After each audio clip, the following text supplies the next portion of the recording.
Hi YouTube, it's Gareth here again, and I'm here to talk to you about the Sony Xperia X. Now this is something of a mystery because on the one hand it's a mid-ranger, it's got kind of middling specs, but on the other hand it's the latest phone from Sony, so it's kind of a flagship. I've been playing with it for 4 or 5 days, so let's delve in and find out what it's really all about. Okay, so this is the Sony Xperia X, and as you can see, yeah, it looks fairly similar to a normal Sony, but there are a few little design tweaks that we do quite like.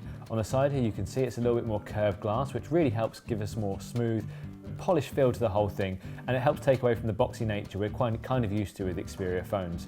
Unfortunately, it's not as good as the Xperia XA, which actually goes right to the edges, which I really do prefer when I tried that out earlier. So I'm not sure why Sony hasn't put that on the top end of its Xperia X range, but it's a shame it's missing. Also, this phone isn't waterproof, which feels like a step down from Sony, and so far it's actually been quite annoying. Yeah, I was running out yesterday in the rain with it, and I couldn't use the thing properly because the screen kept jumping all over the place.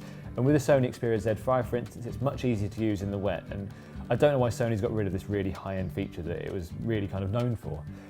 When we're talking about the cameras as well, as you can see here, we've got the 23 megapixel sensor on the back, and this has got hybrid autofocus, which means that when you're taking a picture, it will actually track the object in real space, and if it's moving around a lot, you'll actually be able to work out exactly where it's going to be. The camera will do that for you.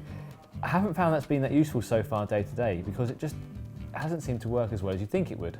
The selfie camera on the front is 13 megapixels, and this is better. This is very good in low light. It takes a nice wide angle shot, and I have been impressed with this so far. It's been something that's been quite an upgrade from Sony, and exactly what we want to see. One of the first things people say when they see this display is that it's really bright and it's really clear, and that's actually more impressive because it's not a QHD display that you might find on the Samsung Galaxy S7, for instance.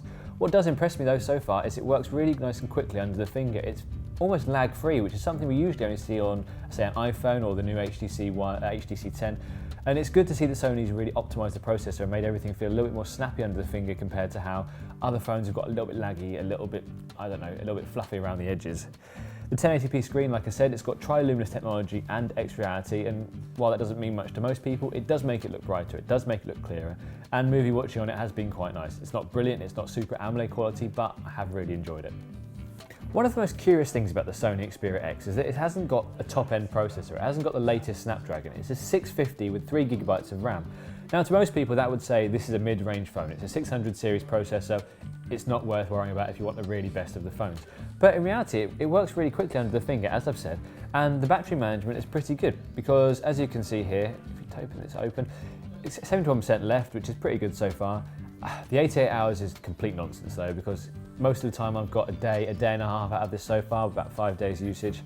So while it's good to have that there, it does actually show that it's not really as correct as it could be. Now this thing does use Android M, which means that it's got doze mode. Doze mode works really well when the phone is quiet, sitting on your desk, sitting on your side at home.